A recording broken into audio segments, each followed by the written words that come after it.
Hello बच्चों, let's read the question. The question is, a small solid cylinder is released from a point at a height h on a rough edge track shown in figure, assuming that it does not slip. ठीक है, slipping नहीं हो रही है anywhere. Calculates its linear speed when it rolls on the horizontal part of the track.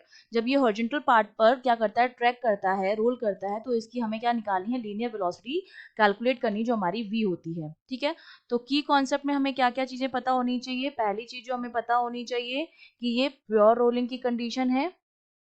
ठीक है, जब हम प्योर रोलिंग की बात करते हैं तो लीनियर वेलोसिटी जो होती है v, वो हमारी होती है ओमेगा आर के बराबर. v जो होता है मेरा ओमेगा आर के बराबर होता है, जहां पर r तो आपकी क्या हो जाएगी, जिस रेडियस हो जाएगी सिलेंडर की, और ओमेगा जो हो जाती है उसकी एंगुलर वेलोसिटी हो जाती है. और प्योर रोलिंग की कंडीशन में हम लगाते हैं कंजर्वेशन ऑफ एनर्जी. ठीक है, अब हम क्या लगाएंगे इसमें, कंजर्वेशन ऑफ एनर्जी लगाएंगे.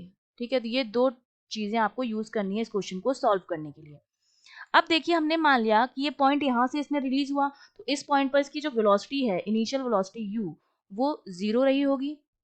ठीक है, उसके बाद जब वो इस पॉइंट पर पहुंचा, ये h हाइट के बराबर ये जो था यहाँ पर पहुंचा, तो हमने मान लिया कि अब ये v वेलोसिटी के साथ मूव कर रहा है और इसका एंगुलर एक्सेलरेशन जो है वो क्या है, ओमेगा है. ठीक है, तो यहाँ पर तो हाइट है और वेलोसिटी नहीं है, तो यहाँ इस पॉइंट पर एट a, इस पॉइंट को मैं a नाम दे देती हूँ और इस पॉइंट को मैं b नाम दे देती हूँ. तो एट a हमारी जो काइनेटिक एनर्जी होगी वो तो 0 होगी, और जो पोटेंशियल एनर्जी होगी ए पर वो mgh के बराबर होगी, है ना. मास हमने मान लिया m है और g, और ये h हाइट है. अब बात कर रहे हैं बी पॉइंट की. तो बी पॉइंट पर देखिए, हमारा जो सिलेंडर है वो कितनी लीनियर स्पीड गेन कर लेता है, v लीनियर स्पीड गेन कर लेता है. तो एट बी लीनियर स्पीड जो है, लीनियर स्पीड वो है v के बराबर.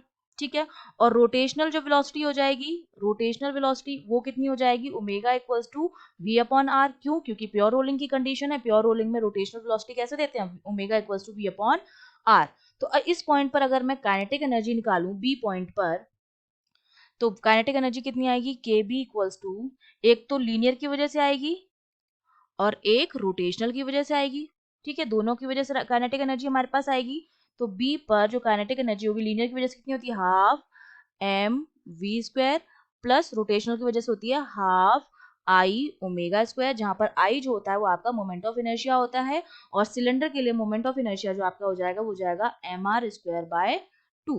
तो यहाँ पर मैं वैल्यूज पुट कर दूं, तो ये जो मेरा पास केवी की वैल्यू आएगी at B point, kinetic energy जो मेरी आएगी वो कितनी हो जाएगी, half M V square plus half I की जगह मैंने लिख दिया एम आर स्क्वायर बाय 2, और ये ओमेगा की जगह मैंने ओमेगा की जगह मैं लिख दूंगी v अपॉन आर का स्क्वायर.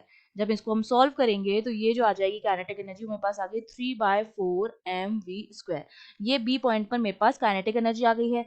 अब मैं कंजर्वेशन ऑफ एनर्जी लगा दूंगी. कंजर्वेशन ऑफ एनर्जी मतलब कि जो टोटल एनर्जी होती है वो क्या रहती है, कंजर्व रहती है. तो ए पॉइंट पर तो हमारी केवल और केवल क्या थी, एट ए पॉइंट पर एनर्जी, टोटल एनर्जी, और बी पॉइंट पर टोटल एनर्जी. ठीक है, total energy at A equals to total energy at B. अब इस पर काइनेटिक एनर्जी तो थी नहीं, केवल पोटेंशियल एनर्जी थी, तो ये M G H that is equals to, B point पर हमारी पोटेंशियल एनर्जी 0 थी क्योंकि यहाँ पर हाइट जो थी एच 0 थी हॉरिजॉन्टल पे, तो पोटेंशियल एनर्जी जो थी इस पॉइंट पर वो कितनी थी, 0 थी.